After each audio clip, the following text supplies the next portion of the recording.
కేంద్ర బడ్జెట్ 2025లో తెలంగాణకు అన్యాయం జరిగిందని కాంగ్రెస్ నేత వి హనుమంతరావు తీవ్రంగా విమర్శించారు.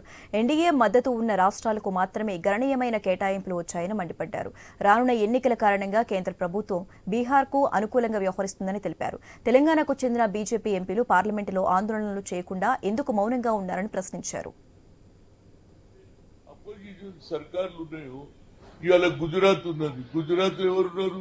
నరేంద్ర మోడీ ఉన్నాడు, అమిత్ షా ఉన్నాడు, అదానీ ఉన్నాడు, అంబానీ ఉన్నాడు. కాబట్టి వాళ్ళకు లాభం. బీహార్ లో రేపు ఎన్నికలు జరగబోతున్నాయి కాబట్టి అక్కడ కూడా వాళ్ళకు లాభం. ఇకపోతే ఆంధ్రలో అవుట్ రైట్ గా సపోర్ట్ చేశాడు కాబట్టి చంద్రబాబు గారు అడిగిన అన్ని, ఇంక్లూడింగ్ విశాఖ స్టీల్ ప్లాంట్ కూడా ప్రైవేట్ చేద్దామన్నది కూడా దానికి ఇవ్వడం, పోలవరంకి ఇచ్చారు, అమరావతికి ఇచ్చారు. మాకు ఇక్కడ ఒక మూసి ప్రక్షాళన చేయాలని ముఖ్యమంత్రి గారు ఒక representation along with other MPs కలిసి ఇచ్చిన దానికి ఒక్క పైసా ఇవ్వలేదు.